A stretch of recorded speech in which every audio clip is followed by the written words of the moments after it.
اعوذ باللہ من الشیطان الرجیم بسم اللہ الرحمن الرحیم السلام علیکم ورحمۃ اعوذ باللہ من الشیطان الرجیم بسم اللہ الرحمن الرحیم السلام علیکم ورحمۃ اللہ وبرکاتہ۔ ایک نئی ویڈیو کے ساتھ اور ایک نئے وظیفے کے ساتھ آپ کی خدمت میں حاضر ہے۔ دوستو، امید کرتا ہوں آج کا عمل اور وظیفہ آپ کو انتہائی زیادہ پسند آئے گا، کیونکہ اگر آپ کوئی ایسی حاجت رکھتے ہیں جو آپ بار بار وظیفے پڑھ چکے ہیں لیکن وہ حاجت پوری نہیں ہوتی، یا کوئی ایسی مشکل اور سخت ترین حاجت ہیں جو کہ آپ چاہتے ہیں کہ پوری ہو اور وہ پوری نہیں ہو رہی، تو اس کے لیے آپ یہ عمل کر لیں۔ 7 دن کے اندر اندر اللہ تعالیٰ کے فضل و کرم سے اور اللہ تعالیٰ کے امر مبارک سے انشاءاللہ 7 دن کے اندر آپ کا وہ کام، وہ حاجت، وہ مشکل پوری ہوگی۔ دوستو، یہ سورہ یاسین شریف کا طریقہ ہے۔ آپ نے سورہ یاسین شریف 7 بار پڑھنی ہے، اور یہ آپ نے مبین در مبین نہیں، بس سادہ سا آپ نے 7 بار سورہ یاسین شریف پڑھنا ہے۔ اب یہ دوستو یاد رکھیں کہ اس میں دن کا، وقت کا یا پھر ساعت کا کوئی قید نہیں ہے۔ اس کے اول آخر میں جتنی بار آپ درود پاک پڑھ سکتے ہیں بالکل آپ پڑھ لیں۔ آپ کے پاس وقت ہے تو 100 مرتبہ بھی آپ اول آخر درود پاک پڑھ سکتے ہیں۔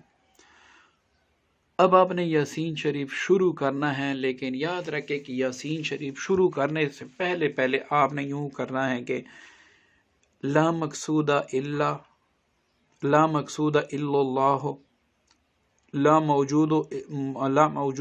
اللہ، لا معبود الا اللہ، لا مطلوب الا اللہ، لا مقصود الا اللہ، لا موجود الا اللہ، لا معبود الا اللہ، لا مطلوب الا اللہ، یاسین والقرآن الحکیم انک لمن المرسلین علی صراط مستقیم۔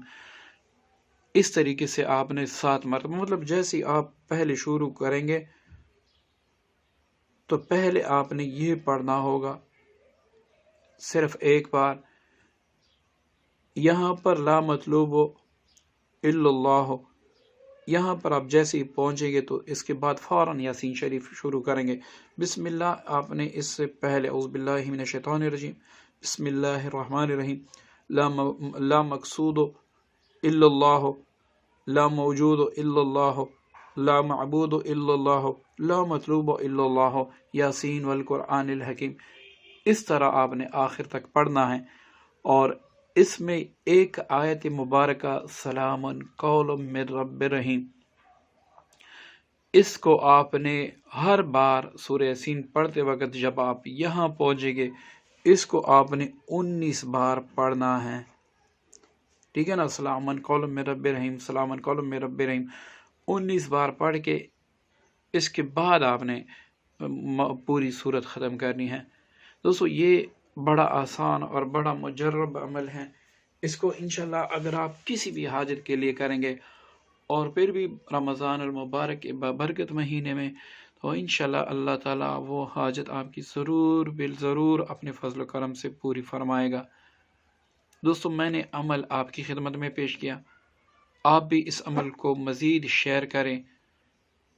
پتہ نہیں ہے اس ماہ بابرکت اور ماہ رحمت میں اگر اللہ تعالیٰ ہماری تھوڑی سی کوشش سے کسی کی کوئی مصیبت یا مشکل آسان کر دے تو ہو سکتا ہے یہی ہمارے بخشش کے لیے بہت ہو۔ تو ہمیں یاد رکھیے گا۔ السلام علیکم ورحمۃ اللہ وبرکاتہ۔